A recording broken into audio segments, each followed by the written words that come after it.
Welcome to another in our series of Kehillat Israel podcasts. This is a recording of Rabbi Amy Bernstein's weekly Friday morning Torah study.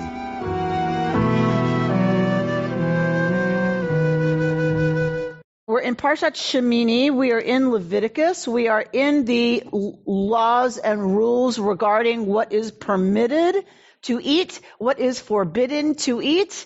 We have had many conversations in this room, and I don't know if we've had it on Zoom actually, but we've had many conversations in this room about what that means, why it is, because that's all we can do is guess why the forbidden things are forbidden. We are not told why they are forbidden. We are told they are unclean. We are not told why. We're not told what the criteria are for them being unclean, other than they don't share the criteria of things that are clean. That is not a reason, right? That's just a list. That's not giving us, it does not help us understand why these are divided the way they are. We've had theories in the past, including one from Mary Douglas, that was about locomotion. And you've heard me put that forward several times.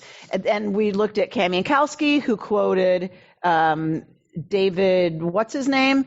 And that was a whole nother theory. I'll give it to us in a nutshell after we've looked at the text a little. But here's the thing, people. I'm going to be introducing what I did not know existed till I started noodling around in Mary Douglas's stuff. She revised her theory and no longer based it on locomotion. So we are going to look at Mary Douglas's theory of why things are classified the way they are, which blew my mind. If you have a Bible at home, which you should anyway, every single one of you, then turn to Leviticus chapter 11, verse 1. And God spoke to Moshe and Aaron, saying to them, "Speak to the Israelite people, saying, these are the creatures that you may eat from among all the land animals. Any animal that has true hooves with clefts through the hooves and that chews the cud, such you may eat. The following, however, of those that either chew the cud or have true hooves, you shall not eat.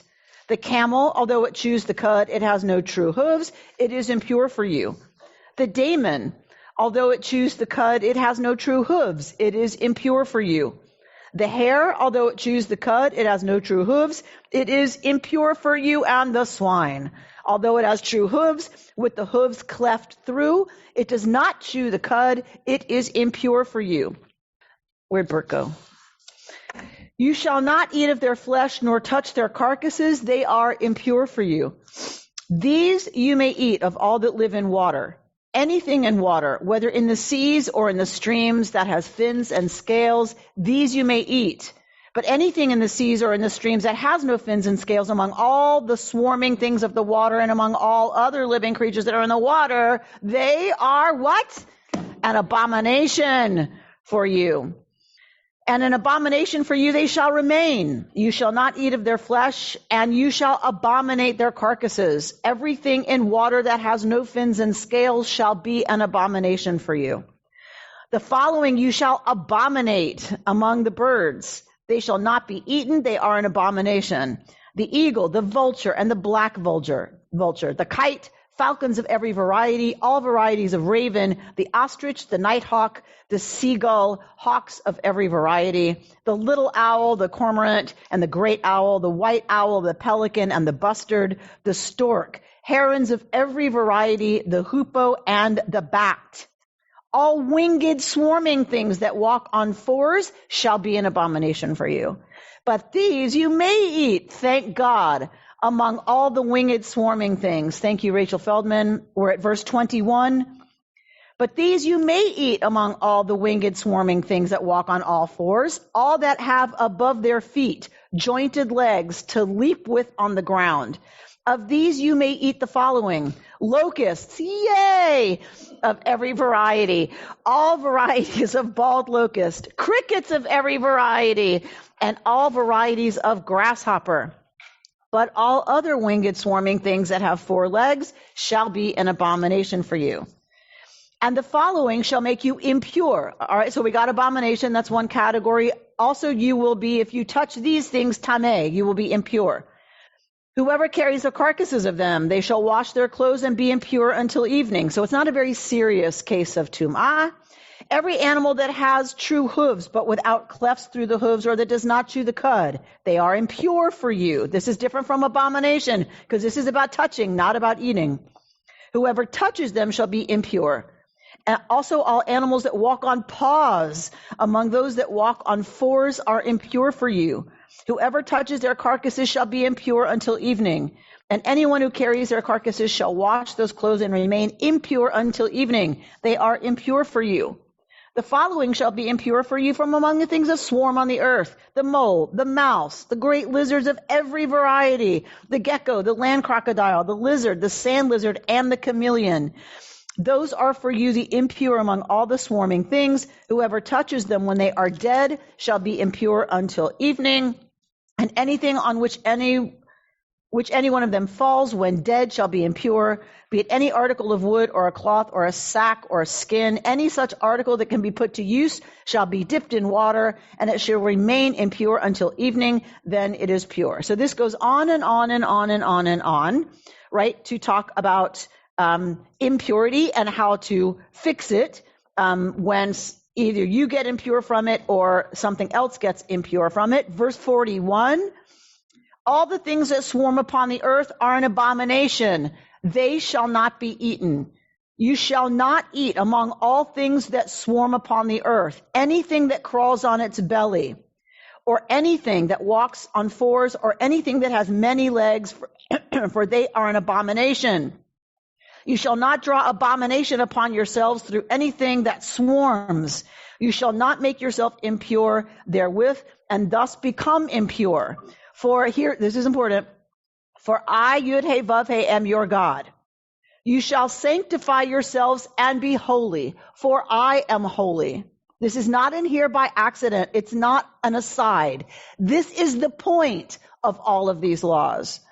You shall not make yourselves impure through any swarming thing that moves on the earth. For I, Yud He Vav He, am the one who brought you up from the land of Egypt to be your God. You shall be holy, for I am holy. Okay. Mary Douglas wants to argue. You can take it off the text now, Rachel Feldman. Thank you. Mary Douglas wants to argue what we just read, this business about holiness, is the entire point of eating what we can eat and not eating what we can't eat. That Kedusha, holiness, is the point. Holiness means refraining from being tameh, right, from being impure when we can help it. Sometimes we can't help it, which is fine. But when we can help it, we want to not be tameh. And certainly when we can choose to eat things that are reflective of Torah's understanding of holiness, we should eat them and completely refrain from everything that Torah says we are not to eat. So the big question for everybody is, how does refraining from eating these certain categories relate to holiness? It doesn't make any kind of sense. And it does not match any other food taboos in the ancient world. So scholars have a really hard time trying to figure out why these categories. Nobody will ever know because it doesn't tell us, right? We either go, who cares? Which is what a lot of people do. Who cares? This was 3,000 years ago. We have a much different understanding of holiness around eating now. Fine. That is a perfectly legitimate answer. But for those of us who are anthropologically inclined and are really curious about what might have motivated these categories so that it doesn't feel quite so random and therefore, okay, whatever, that was then, this is now. It's just interesting to dig into what it might be. So this is from Mary Douglas's article, The Forbidden Animals in Leviticus. This is written after her piece that talks about animals being forbidden based on their locomotion. The theory was that things that didn't locomote the way you would think they should given their environment, they are off limits. So in other words, if something lives in the water, it should swim. If it can walk up on land, that's creepy. Like that crosses a boundary. That's not how it's supposed to move, and therefore the crab is off limits. Okay? That is one theory. But there is a way you could also argue, why would locomotion be the thing that defines what you can eat and what you can't eat, and not every example fits neatly into that. All right, so let's look at this diagram. Why did I give you this diagram? Because Mary Douglas is a genius. That's why I'm giving you this diagram. First of all, she's basing this on other teaching, on other work before her. But what you have in front of you, this circle that you're seeing on the screen if you're at home on Zoom, this is, I just can't even believe, this is so amazing. This is the book of Leviticus laid out. On your left, top left corner, where it says 1 through 9, those are chapters, 1 through 9, right? What is the topic of chapters 1 through 9? Things and persons consecrated to God. Then you go down on that left side, chapter 10, chapters 11 through 15, chapter 16, 17, 18. Now, she's going to argue, as do many literary critics, that this is a circular book. The one side, the left side that you see there, everything covered in there is the introduction to those topics. Chapter 19 is the pivot, equity between the people. Chapter 19 is the holiness code, remember? So equity between people flips the entire thing. So now we go the opposite direction on the right side that's going to explicate everything on the left side. Beautiful, people. So regulation of sex is chapter 18. Well, once you hit the pivot of chapter 19, chapter 20 is going to work in the opposite direction, right? Now we're going to get regulation of sex with a lot more explanation and detail. Same with 21 through 22. Blemish and leprosy. Days, right? Holy Times, Day of Atonement. Do you see how it reflects the other side? But chiastically, like a little bit out of order, but it makes an X. That is a popular diagram in the ancient world, is writing a text that's chiastic, an X. Go up, the name defiled is directly across from the holy place defiled. Things and persons consecrated to the Lord exactly matches chapter 1 through 9. Yes? So if you have a pivot at 19, what do you have to have at the top of the circle? You have to have a parallel to 19, and it has to be your closing. And it is equity between God and the people, like the ultimate equity. Down below, it's equity between the people. Up on top, it's the equity between God and the people. Just as we had an introduction, chapter 27 is what she calls the latch. This matches the introduction and is the thing that closes the entire text. Okay, why did I bring this to you? First of all, oh my God, genius. Because what it does is it lifts up Leviticus to not just be a random collection of stuff, put it in order that we don't understand. It shows that the editing of Leviticus was a very thoughtful, purposeful editing. And that the reason, wait, we got that earlier in the book, why do we have it over here again? And we go, that seems like Department of Redundancy department. That's terrible editing. Unless you have this as your key. Then it is brilliant editing of the book. Yes? All right. But I didn't bring it to you just because it's clever and brilliant and an analysis that makes us appreciate Leviticus. I'm bringing it because she says it's meaningful. When we look at these laws in chapter 11, it's the introduction to this concept. Where do we see the real reason, the real unpacking of it? Across, right? Where it's going to be filled out, where blemish is going to be talked about again in 21 and 22. So she's going to look at the pivot at 19. What does that tell us?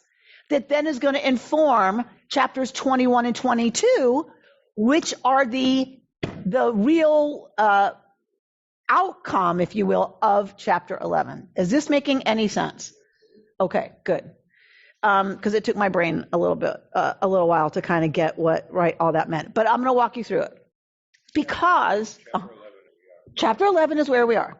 So notice what I just said, that the concept of chapter 11 through 15, what does she say it is? Blemish.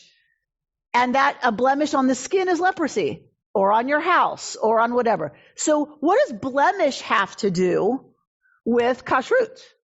This is her whole argument. Her whole argument is that blemish is the definition of what is unkosher.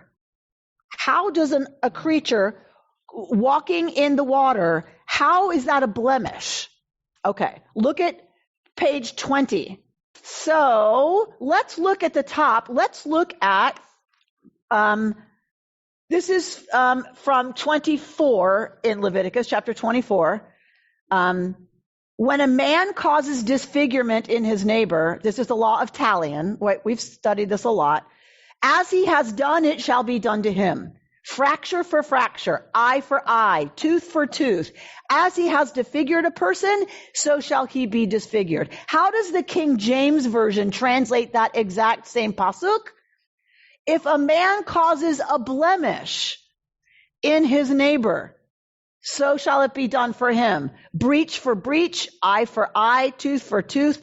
As he has caused a blemish in a person, so shall it be done to him. What does blemish mean now? A wrong that results in what? Damage. What kind of damage? Physical damage.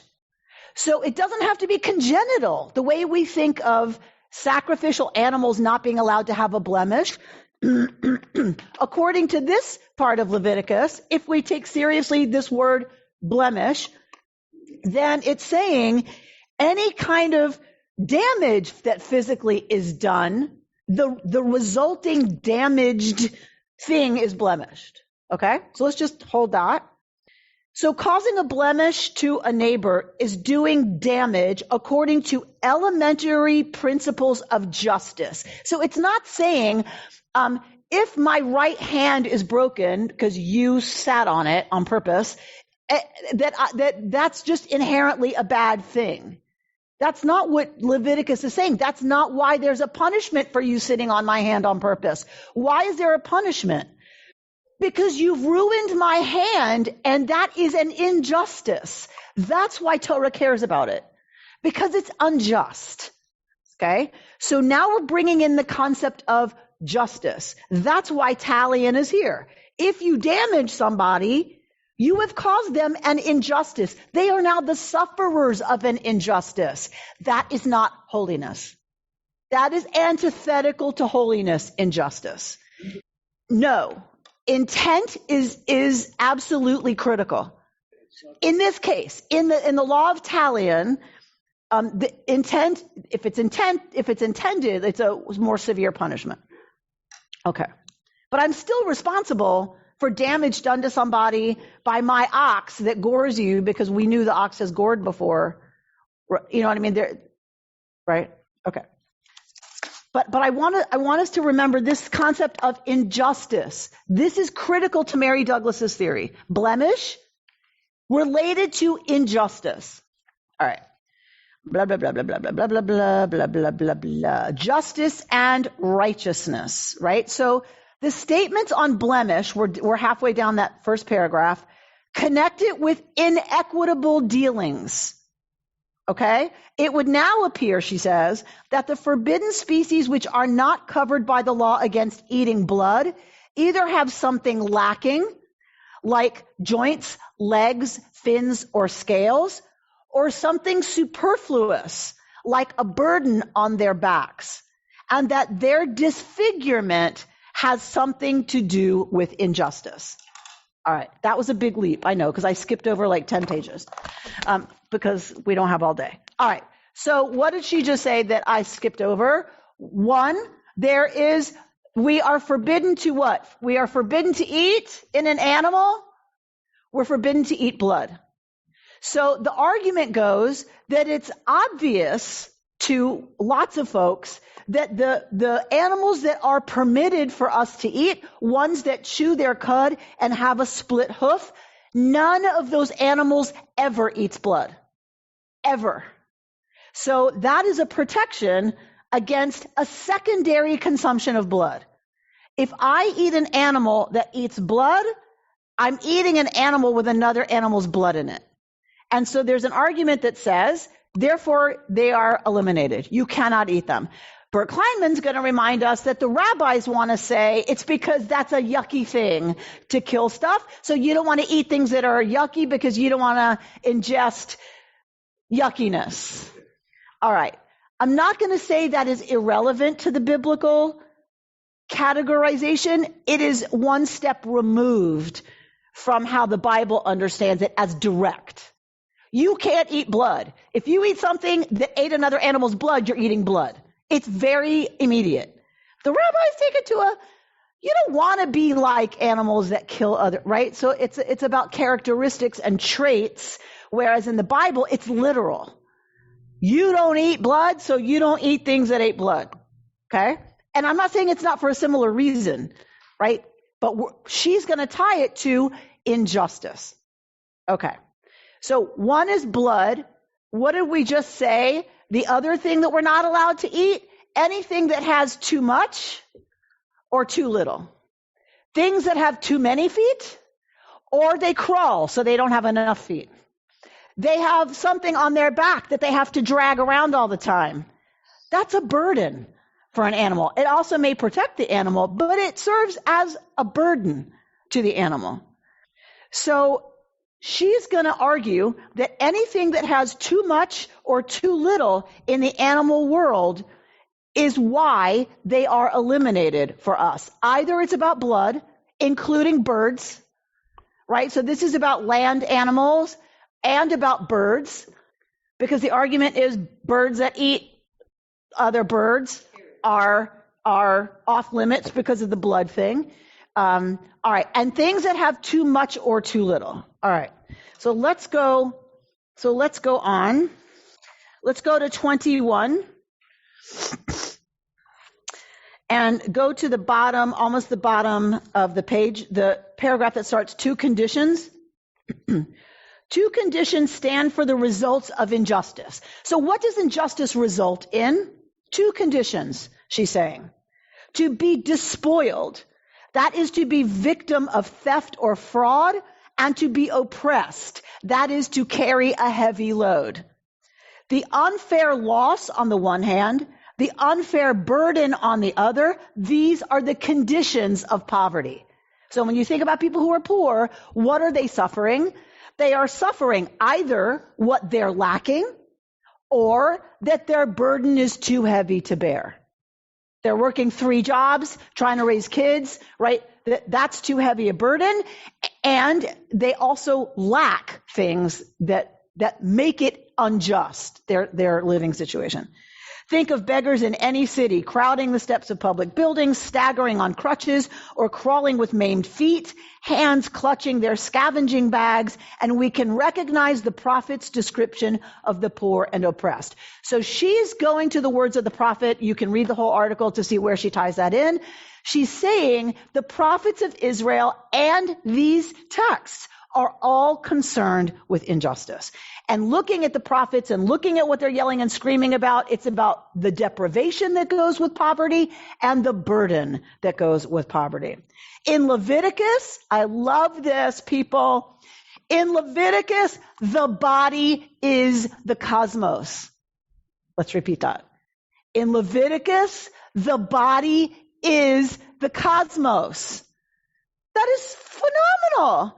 Just as we take seriously that we are God, a reflection of the divine, that Harvey doesn't believe in, so that we are reflections of the divine, that we are a mishkan, right? Me'at. Each of us is a tabernacle. Each of us is a sanctuary. Each of us is the universe in many. So it is with these animals, like I hinted at in her work from last week that I was talking about, that the sacrificial animal is a representation of the cosmos.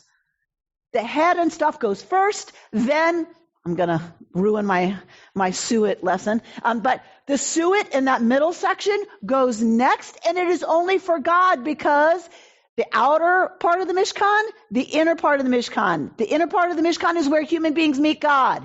That's why the suet goes to God. And the liver and the kidneys, because it's this middle part. If the body is the Mishkan, the middle part is where God and humans meet. The kishkas, the guts, the genitalia is the most intimate. That's the Holy of Holies. That goes last. So if the animal is becoming, right now, a gift to God, and God is consuming this model of the cosmos, if the body is the cosmos, that's going to mean some things are rejected because the cosmos is built reflective of God's righteousness and justice, or should be. I just have one question on this cosmos. If all the world is the cosmos? No, in Leviticus, the body is the cosmos. And there's a separation between the body and God? No. No. No. Oh, no? No, there's no separation between the body and God. The body is the cosmos. The cosmos is reflective of the divine, right? Within the cosmos, there is justice and injustice. That's just how it is. We're supposed to live lives that encourage justice. Yes? Okay, so hang on, because now I got to give you the bridge. In Leviticus, the body is the cosmos. Everything in the universe shows forth the righteousness of God. Animals and humans, people and priests, animals for food, animals for the altar. Their bodies are figures of righteousness and unrighteousness. The forbidden animal species exemplify the predators. On the one hand, that is those who eat blood, and on the other, the sufferers of injustice. Consider the list, especially the swarming insects, the chameleon with its lumpy face, the high-humped tortoise and beetle, and the ants laboring under their huge loads. Think of the blindness of worms and bats, the vulnerability of fish without scales. Think of their human parallels, the laborers, the beggars, the orphans, and the defenseless widows. Not themselves, and this is critical because this is where I got stuck for a few seconds when I was reading this, not themselves, but the behavior that reduces them to this state is the abomination. No wonder God made the crawling things and found them good, right? Wait a minute. If they're reflective of injustice, how can that be in God's perfect world where everything is good? It is not the grand style of Leviticus to take time off from cosmic themes, to teach that these pathetic creatures are to be shunned because their bodies are disgusting, vile, bad, any more than it is consistent with its theme of justice to teach that the poor are to be shunned. Shunning is not the issue. Predation is wrong. Eating is a form of predation, and the poor are not to be prey. Now we're in a position to make the connection between all three types of forbidden animal foods. First, out of honor to the blood and the life that is in the blood, no flesh with blood in it is to be eaten. This rule identifies herbivorous land animals and birds and excludes carnivores on the earth or in the air. Second, animal species that resemble in shape the sufferers from physical injury must not be eaten. That is, an equivalence is drawn between species and individuals lamed or maimed or otherwise disfigured and connects with the rule against offering blemished animals. Third, in the waters, those creatures without fins or scales must not appear on the table as food. The Mishnaic tradition has looked to water monsters for examples of this rule, octopus or crab. But it would be more congenial to the interpretation that we are here suggesting that young fish were intended in the prohibition, meaning what doesn't have fins and scales? Young fish. It is not their repellent monsterhood, but their vulnerable youthfulness that would be symbolized by absence of scaly covering. Fishes hatch out naked. Their fins and scales grow on them. So shoals of baby fishes, minnows, whitebait, and larvae of insects, the orphans of the water world, would be forbidden by this rule. Holiness is incompatible with predatory behavior. The command to be holy is fulfilled by respecting blood, the symbol of violent predation, and respecting the symbolic victims of predation. The forbidden animals in this perspective represent the endangered categories for whom Isaiah spoke: the oppressed, the fatherless, the widow. Respect for them is a way of remembering the difference between the clean and unclean, the holy and the unholy. Yes, Judith. Mary Douglas is known in anthropology primarily for her work with symbolism. Correct. And this fits in so beautifully with her work on symbols in cultures all around the world that I'm amazed she didn't get to this sooner. Yeah. Right. We always kind of have to wonder who are the influences on a scholar that had her, in another direction about locomotion. But she does come back to her central core theme, which is so many of these things are about symbolism. And so for her, thank you for bringing us to the 30,000 feet view. What she's saying is it is completely understandable as a symbolic act of aligning oneself against injustice to refrain from eating predators or the predated. What is it? The victims of predation. All swarming things are off limits because swarming things are victims of predation. So she argues whether it's on the land, in the air, or in the water, those things that are symbolic of injustice, either by being predators or being victims of predation or being overly burdened or underprotected, they are symbols of injustice.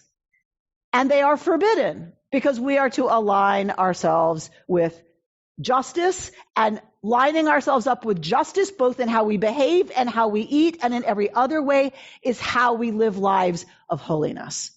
Building a just society is this equivalent of building a holy society. Bert? Why doesn't it say that? Well, then why doesn't it say that? No, right. I mean, I buy that. It's very interesting. It's meaningful to me. Perhaps a reason for keeping Kashrut. But it doesn't say that, and the rabbis didn't take it to that place, did they? So they did not. Yeah. Well, sort of, by saying a predator is a symbol of violence or is embodying violence, and therefore we don't want to eat that body. Yeah, because the issue for liberal progressive Jews today is how does this relate to holiness? Is kosher or not kosher? Right. Is this a reason to keep kosher? That's right.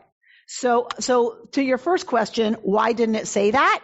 If you look at the diagram, I think Mary Douglas would argue it does say it very clearly. If you know how to read as a literate person, remember, if you're going to read it, you have to be literate. And in the ancient world, if you're literate, already you're in another class. So if you're in that class that can read this, then you're someone who knows that a circularly written text starts here, comes down this side, has the pivot here, and then gets the rest of the information here until you get to the closing and the latch. And at 19, we get told all about blemishes and justice and injustice and lives of holiness. And then when you come around this, well, then obviously blemish means some kind of injustice. So I would argue they didn't say it because they didn't have to. They said it in the way the editor put together the structure because it was a familiar structure. So the ancient reader, literate, upper class, educated, the ancient reader would have known to look for the pivot. And so thank you, Judith. Some of us are ancient readers. We need rabbis and anthropologists to explain this to us. Now, thank God, you need rabbis, yes, to explain this to you. Thank God. So whether you buy it or not, I think it is a beautiful interpretation that, like you, Bert, for me, it made it so much more meaningful. Even if it doesn't mean it would change my practice about eating, it does help me once again defend the text as not being random, as not being archaic because they didn't understand trichinosis and that poop shoots and shrimp can kill you. I mean, they understood that, but they didn't know why, so they made it off. It's garbage. And I'm always telling people it's garbage. I try to be respectful of how I say that, but it's garbage. So then I have to come up with, okay, well then why was it meaningful in the ancient world? And, I've gone with because things are off limits, because they cross category, blah, blah, blah. That's not nearly as compelling to me as this argument that says, because it was all about eating in a way that for them, whether we agree with it or not, doesn't matter, that for them was expressive of lining up with justice and refraining from anything having to do with injustice. So this is a way of bringing that to the table. Literally, this is a way of bringing that to the table. Literally. Does God belong in the bedroom? This is, does God belong at the table? God belongs in the bedroom, on the table.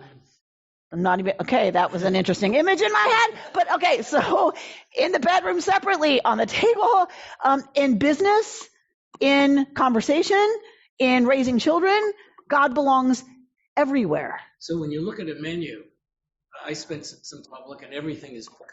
And I remember, I go to a restaurant and the first thing you do is look at the menu and see what can I eat and what can't I eat. And is this talking about bringing consciousness of justice and injustice to food choices? Yes. That's what she's arguing, is that's the whole system was lined up so that there was a consciousness around we don't eat that which has suffered injustice by its very design. It's a reminder to us. And we don't, in other words, predation is normal in the animal world. It's not for us. It shouldn't be for us because we have a choice, right, about how we behave. There's nothing wrong with predation. I want to be very clear about that, right? She's not suggesting they said predation was wrong. Humans, what is the verb of predator? Humans, what is it? Predate. Humans predating, this sounds so weird though. Humans doing that is wrong to the vulnerable. That is just wrong. Okay. And just like there's rich humans and poor humans, that's not inherently saying anything about the person. One's not better, one's not worse in terms of the person, but how we behave around those circumstances is very much important.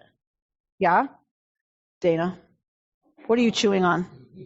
I was thinking way back when people were hearing this information from the Torah being read to them or spoken, and what it meant for them, that they're separating themselves out from what everyone else is doing in the culture. And, I was trying to imagine that.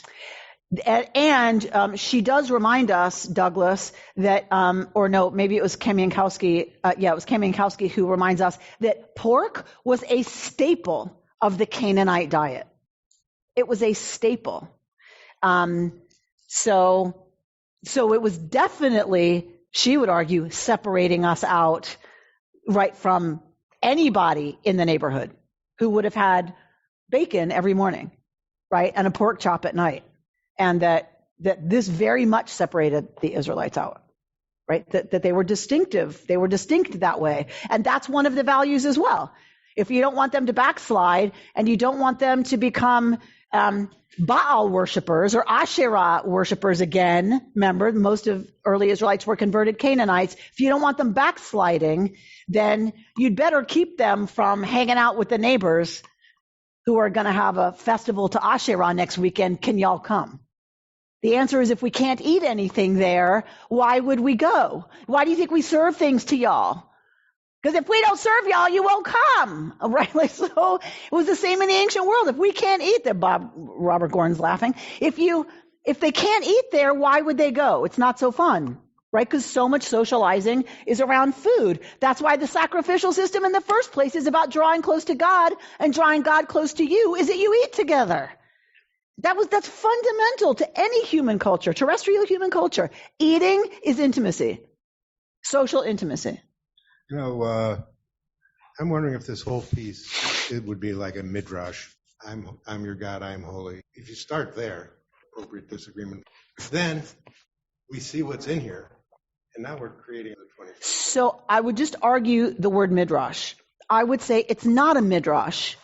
It's embodying what you said. What did you start with? I am Adonai your God, I am holy. Right. How do we embody that? It's by our food choices that are reflective of predation or victimization, however you want the mic. Do you see what I'm saying? Like, I know what you mean by it's an expounding of it, but it's literal. Eating this and eating that make you holy or not holy. Because it says that here. So it's not midrashic. It's not like some idea. It's actually you eat it, you become holy or not holy. Except that now we're trying to explain why these different categories are consistent with what she's teaching. She's trying to unpack why would this category be holy and that category unholy. And for them, it would have been natural. Right. And for us, But what I'm saying is it's not contemporary. It was then. No, her piece, It's about then. but it's translated. She says this is them. They would have thought this way. They would have seen this as lining up with justice or injustice, holy or not holy. They saw it this way. All right. And that we have to figure out where we need to go is you need to write the midrash on what does that mean now. So for me, that might mean I don't want to eat things that are produced in a sweat. I guess you don't eat things produced in a sweatshop. Like I don't want to eat things that involve child labor because that's unjust, right? And so I don't want to eat things. That is exactly how they understood it. We now have to write the contemporary midrash on what does that look like for us? And veal, right? He knows my big thing is veal, right? That we don't eat things that are kept in a pen its whole life and that it's just cruel and so that it has fattier and tastes better, that is unjust.